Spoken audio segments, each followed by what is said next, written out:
कपाल कोरेर नजाऊ न परदेशमा एक्लै छोडेर हो नजाऊ न परदेशमा एक्लै मिठो ल ल गजब गजब आइया पत्तली शीतली पत्तली रत्न हातले खाँदैको जपला पर्ला दसैँ माघीसम्म खसीको मुन्टा बाख्रा मुन्टा हात्तीकी बत्ती खसीको मुन्टा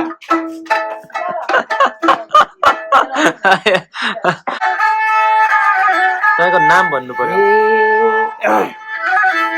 धन्यवाद छ हजुर मनले सोचेको चाहिँ मैले गाना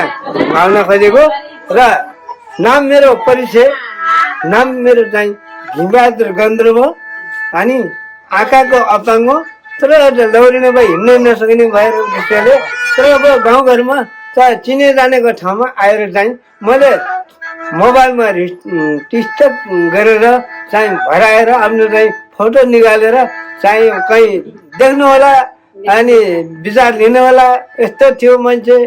अनि कहाँ देखाउँला फेरि भन्ने जस्तो मनमा चाहन्छ चाहिँ भविष्यको मनमा होला भनेर मैले चाहिँ एउटा उद्घाटन चाहिँ एउटा म भीमबहादुर गन्धर्व चाहिँ ठेगाना पनि भनिदिनु हजुर। ठेगाना मेरो पहिला मानकट थियौँ मानखोला बगायो हुनाले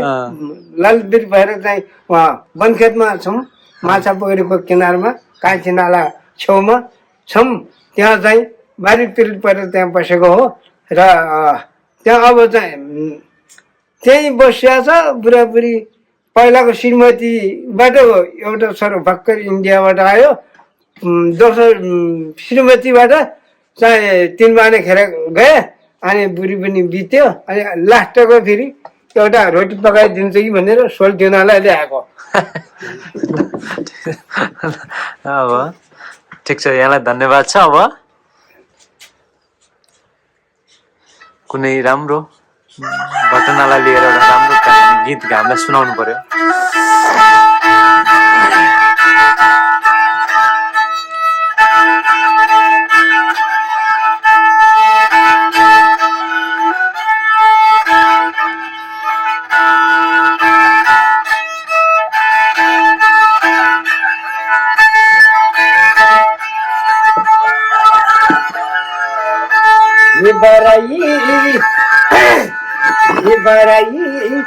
नतुना बाटनी गोरखपुरसम्म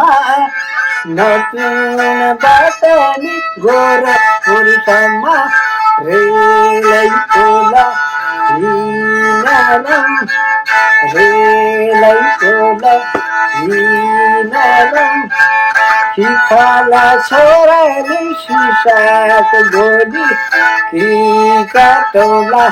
सैनारम कि काटौला सैनारम दर्लानी खोलानी साइवारी पारी बनके राम्रो घारीरम बनके राम्रो घारीरम नयाँ पल्टमा भर्तीमा भयो सासु मन्द्रा पारिरम दुश्मनसँग नि लड्नै पर्यो जीवनमाया मारिरम पसिना जस्तो गोली आयो मोटु माथि लाग्दाखेरि रागत भयो भैमाथि रगतको खोली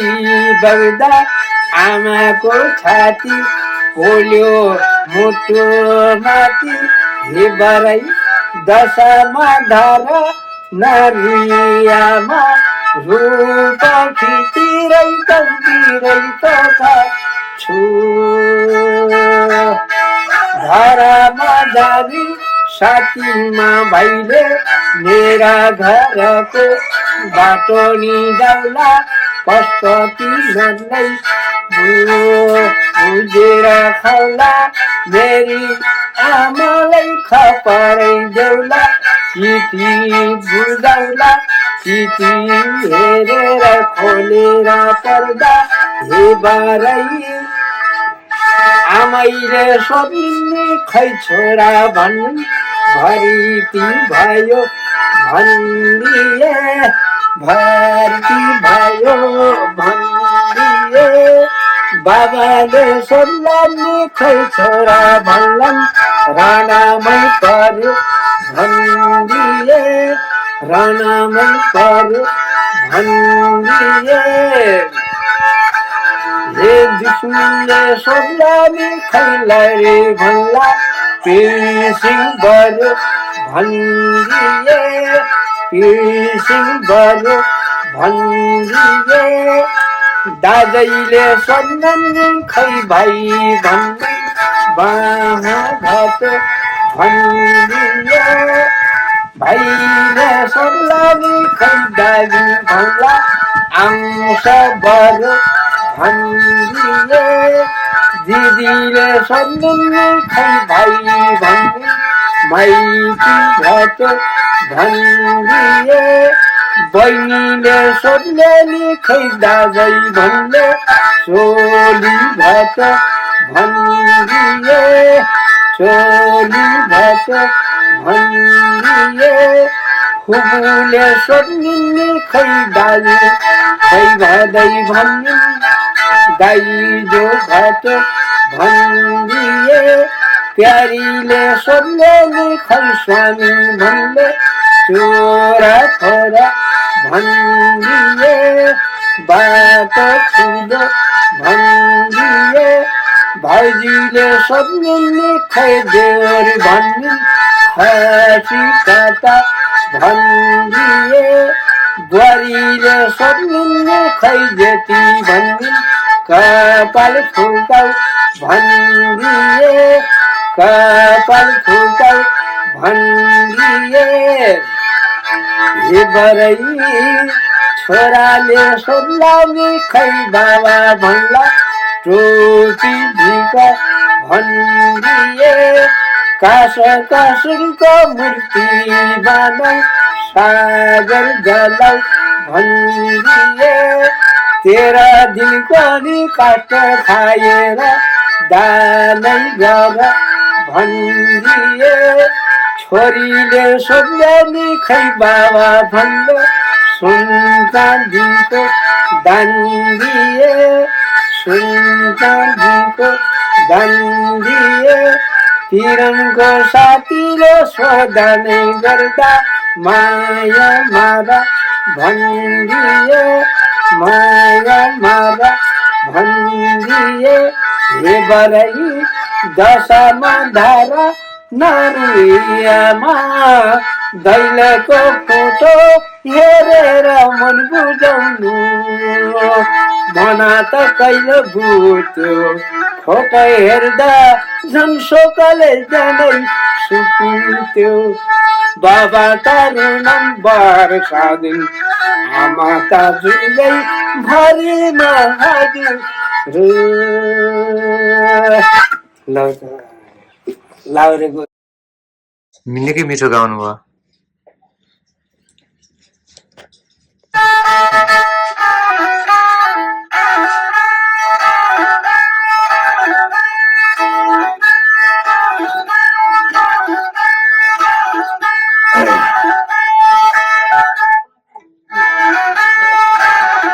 पारिबान आगो लागि वरिबान जाको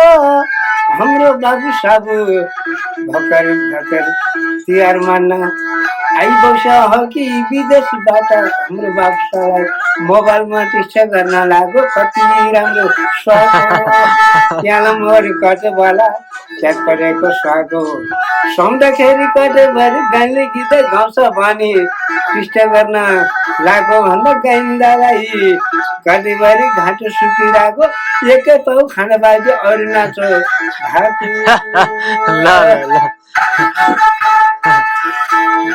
खाइसकेपछि अन्तिममा है त हजुर गाइसकेपछि अन्तिममा हजुर म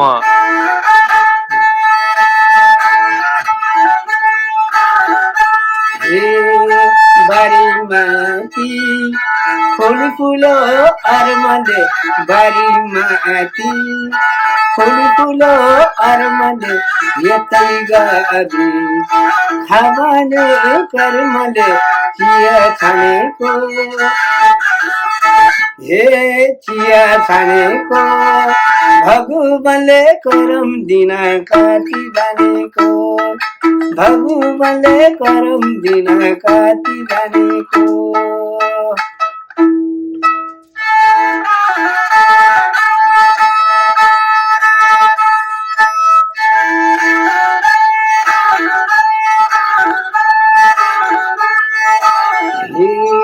कागजले ने कलम मसी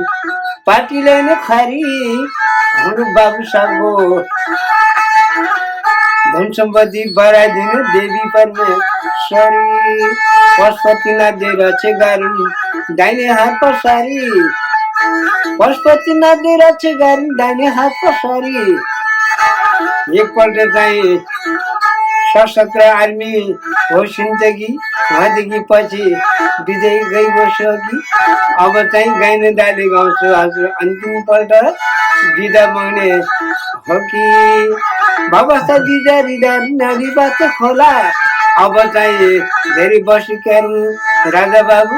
बिदा भएपछि अन्ततिर जाउँला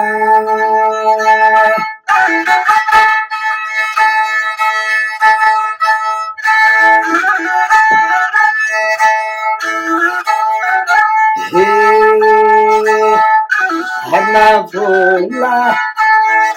शिरैमा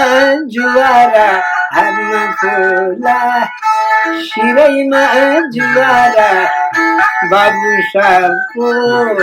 फुलतिलो मुहारा चिया छानेको गाइने दाइले पनि हजुर कर्मचारी कति जानेको गाइने दाइले पनि हजुर कर्मचारी हुनुहुन्छ पनि कति जानेको ल राम्रो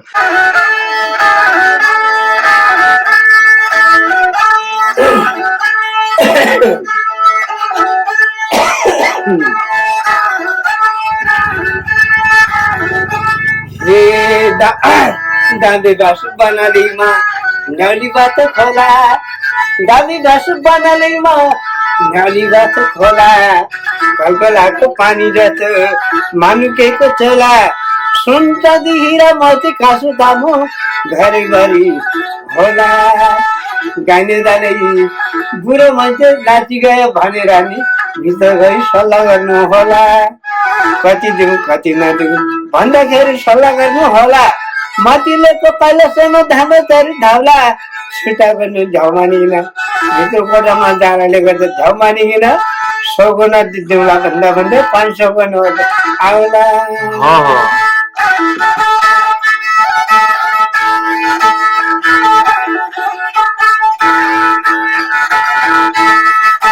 बारी माथि फुली फुल्यो अरमान बारी माथि फुली फुल्यो अरमान यसरी गरी दिन काट्यो कर्मले कपाल कोरेर नजाऊ न परदेशमा एक्लै छोडेर नजाऊ न परदेशमा एक्लै छोडेर नजाऊ न परदेशमा एक्लै छोडेर है है है देखो काजो पल्ला पल्ला आयो मान्छेको 420 को दाल खाने उसको